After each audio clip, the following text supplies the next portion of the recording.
We're going to head back. They've got Game 2 starting up next. And this is, as we mentioned at the top, Skorpios time. Skorpios. You know, I'm a Skorpios. You know Hey, nice. Says a lot about my character. Yeah, yeah. I'm a Cancer. I'm a crab. Oh, okay. You know. The crab clan? Yeah, crab clan. gotta do it up. Right. So Andromeda, as we just saw, very solid and flexible. And it looks like Zach has opted for a pretty similar build. Yep. Definitely some differences to Michael's deck, but a majority of the cards are just good cards to have in any criminal deck. Looks like Zach in hand there. Yeah. Again, has a lot of great cards. Oh, and in hand, we were just talking about this. Here it is. Film Critic. You gotta have it, man. You have to. In this matchup as well. Yeah. Huge. It is. Like we said before, you know, like the Jiteki deck, they want you to suffer for taking those agendas. Yes. Wayland wants to punish you with Hunter Seeker and other options for taking Right. agendas.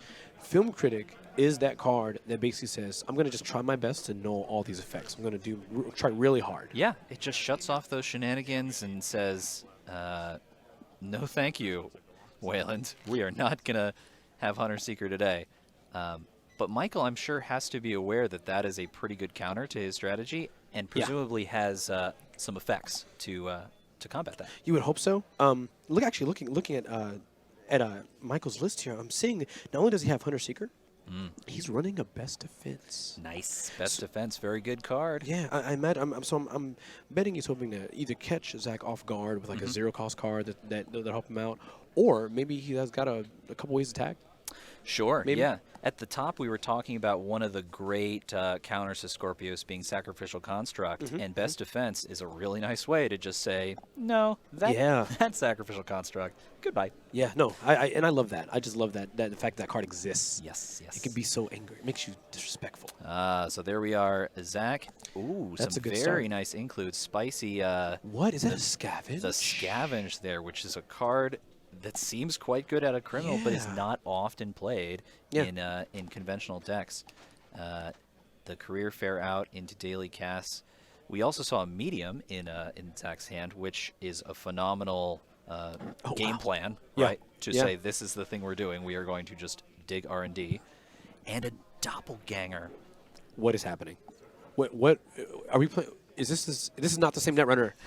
This is not the same Netrunner I remember. What is happening? I think Doppelganger is actually a really fascinating include. It definitely is a good combination with many abilities and tactics that criminal decks might want to do. So The game has changed. All right. The game has changed.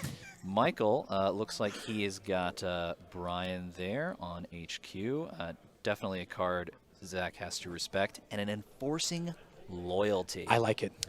That's cool. Long-time viewers of the PeachHack stream, and by long time I mean last year, experienced Michael Norman's use of Enforcing Loyalty in an epic game against Travis, where he used that particular card to trash a security nexus. Wow! In a very exciting game, and we'll see if Michael can use that Enforcing Loyalty on some key cards in this matchup. I'm going to go and try to predict the future. I bet he's going to try to pop that Enforcing Loyalty as soon as Katie gets 9. I bet he does that. I bet he tries. That would be a pretty sweet trash there. Another one, of course, is the aforementioned Film Critic. Yeah, no, that's a good target. Faction, that's a great really target. nice target. Could be Michael's way of dealing with that card. It looks like they're both just setting up really carefully here. Is that a Chrysium or is that a Brian Stintz? I believe that was the Brian, which Zach is very wisely playing around, keeping his credits on a good number there. Yeah. Has to respect that, particularly because Michael has used the transactions, which are in his archives. And yeah, I think this is the point in the game where both players trying to get set up and trying to figure out each other's strategies. And let's take a second to look at Michael's icy hand in his hand. So I think he just installed, was it Archer Tollbooth, I believe? Tollbooth, and then perhaps a Mausolus. I might have seen. Would not be surprised. That's certainly an impressive remote there, and not one that Zach is likely to challenge anytime soon. It's going to be beefy for sure. Yes. Beefy. And this, I think, is one of the fascinating aspects of Skorpios that isn't thought about as much as its very potent ability, but it's a smaller deck, right? Yes. And so Michael has the ability to just kind of get the things he needs and rush out the agendas. Right. And like we were saying at the top, putting Zach in a position where he has to respond. He has to. And maybe that gives Michael the advantage. So I'm wondering, does Zach have, a lot of tools to make use of Doppelganger as we expect? Like, is he running the data sucker? Is his goal here to get every possible advantage from that Doppelganger, or is he just going for like R&D accesses? Well, I think the combination of medium and then even just Temujin contract, right? The ability to get that extra ability there, really nice. So Ice Wall res, nice, classic, classic, never rotating out. Oh, so great, and such nice art. That'll do. That'll stop Zach there. It does give him a clue as to the protection on HQ, which could inform his special order choice. Right. Unfortunately, yeah. I would imagine if you're Michael, you're expecting a siphon. What? Another one? Double Ice Wall. Very nice. What? This could speak to Michael's strategy to take out key breakers, and if he can remove all of Zach's fractors, those ice walls are golden. But do you see this, though? He has a power shutdown. Power shutdown. There's very so nice. much. There's so many. Man, Michael, your deck is so disrespectful. Michael is a very long time, very dedicated and wise Wayland player. Yeah. And when he gets these lines of attack, he just rocks them. And yeah, he knows what he's doing. What did Michael just install there? I believe that was a Clyde Van Wright. Wow. Clyde Van Wright, a very recently released 2-res 3 trash executive. He's going to be able to res that and every turn pressure Zach to either pay 1 credit or remove the top of his stack. That's interesting. Okay, I like it. It's playing into the Skorpios ID. I think there are a number of cards that are recently released that support this ID, Clyde Van Wright being one of them. And Michael has set up a situation here in this fairly protected remote where Zach is going to have to respect that. Yeah. Oh, man. This is exciting. Like, in chess, everyone's there's the one attacking square, and everyone's building up to get ready for that final attack. Oh yeah, that's what this feels like. They're both building up to it. Yep, they're preparing, and looks like the special order there. Oh, he's gonna siphon the crap out of him. He's gotta. Yeah, come on. Yeah, it's time. We've got a paper clip on Zach's side, and that will do the work. Get through the ice wall, no problem. And I imagine a quick install here.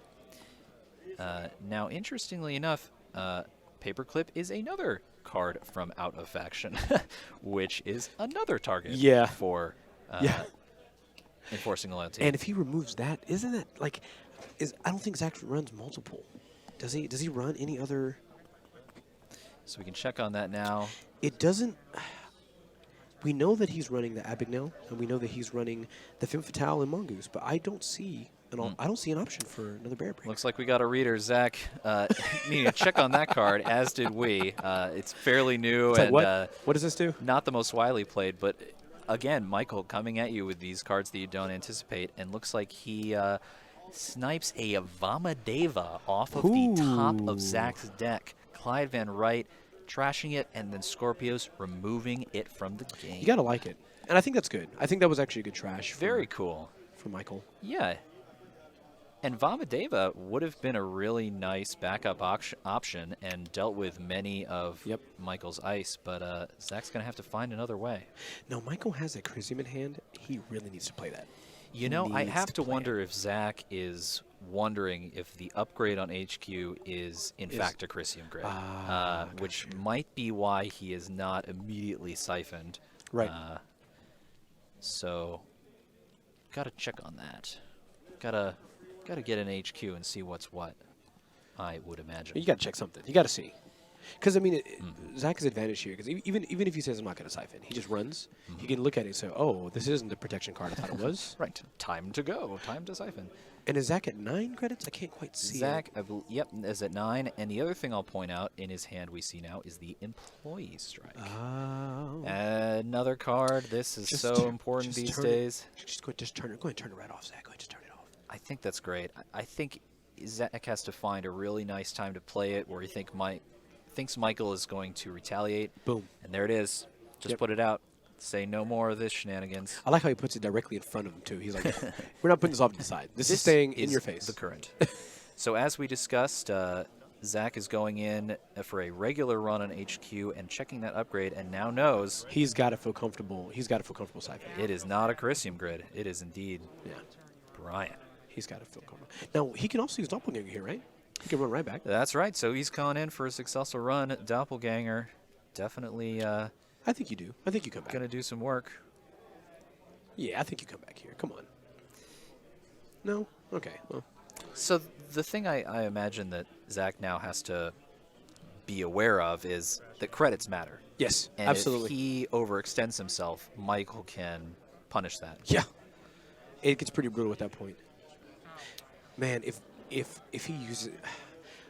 I'm literally tense right now because if Enforcing Loyalty gets played on that paperclip, it will be the most disgusting, disrespectful thing I've seen players do. So what's interesting is, yes, he could do that. However, with Employee Strike on the table, paperclip you're right. It comes back. Would just come on back, which Michael has to be aware of. Mike, go grab the hostile takeover. Go get it now. Score it. It's never been more. Score away. Michael also does run a paywall implementation, which is a nice, classy include for Wayland decks. Yeah. Just shut off currents and make a little cash. And Alec, I agree with what you said. You know, looking at Zach's hand and what's in play right now, he does have to play. Yes, he right now he popped Katie at 6.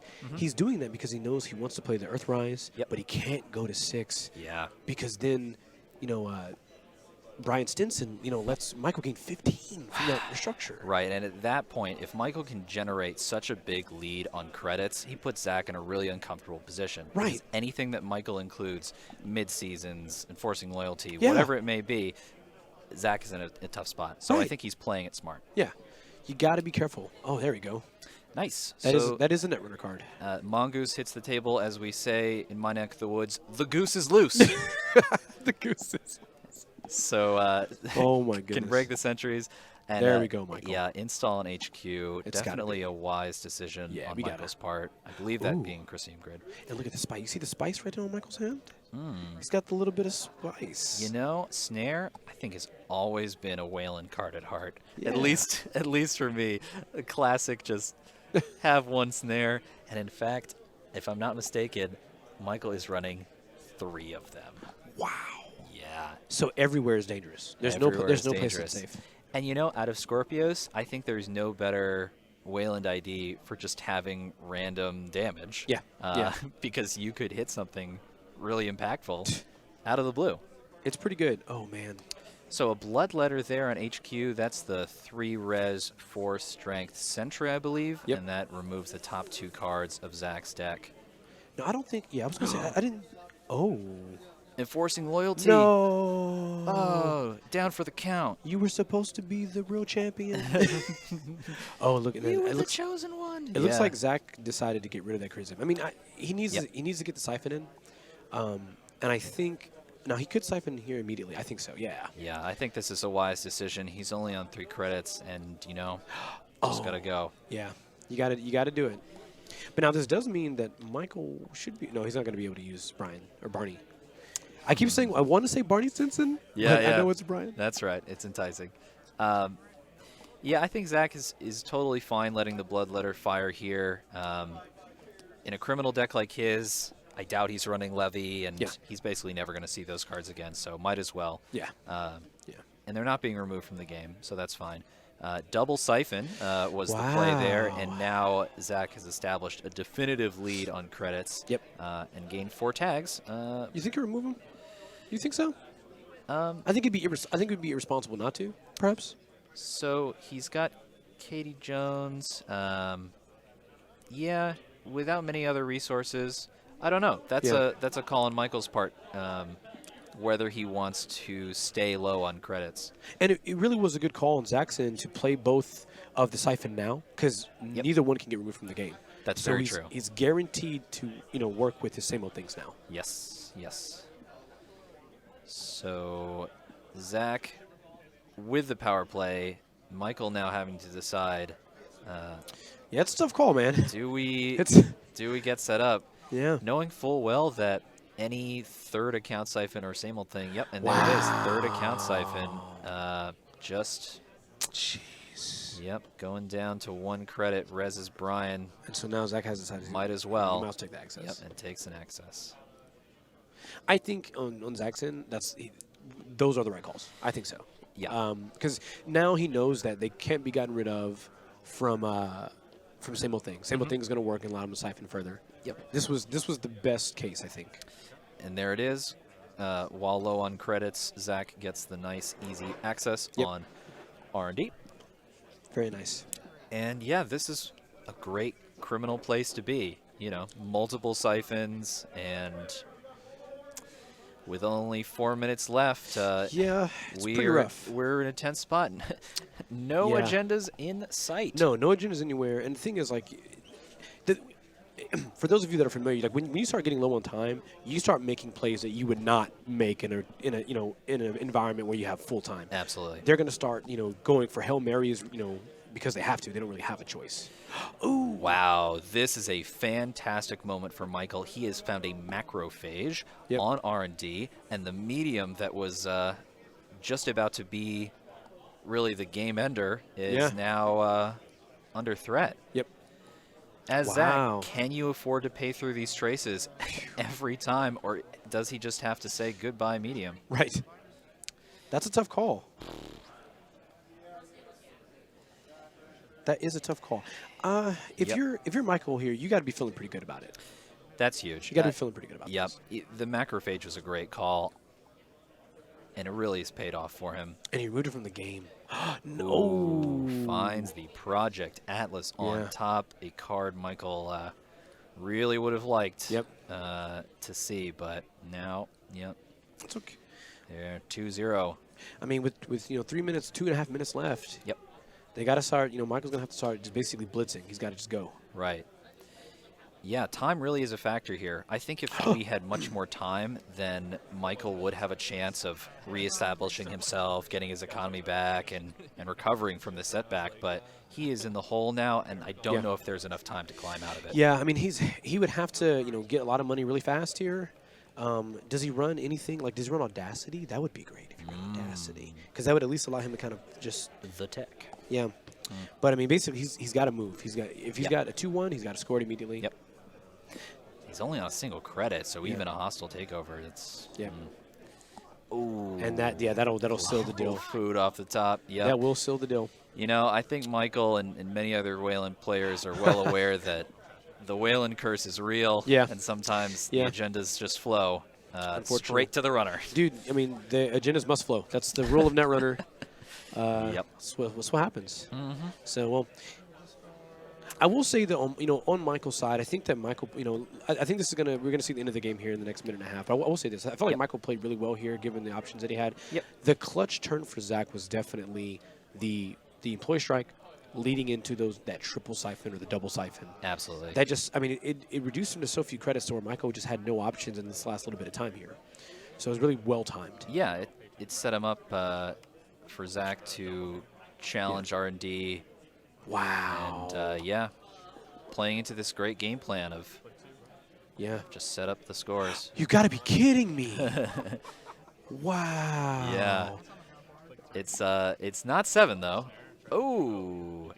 Oh, wow. Whoa. And there it is. What we thought is it was happening? all over, but what the is amazing happening? turnaround. Michael so with Zach, 4 credits. Mike Zach Mike had exactly 4 credits. Zach had 2 cards in hand from playing everything. Holy cow. Getting the 6 points, I think, and then he accessed Snare on top, and that was the game? That is insane. Unbelievable. That is Snare. insane. Clutch moment for Michael. What is that? Unbelievable. I don't understand Netrunner anymore, Alec. This is the game, man. You can never count anyone out. I don't. What? There's always a chance. What is happening? Incredible. Wow. Oh gosh, oh wow. That was quite a game. I need somebody help me. Wow. Well, there you go, folks. Michael taking game 2 of this first round. Absolutely crazy.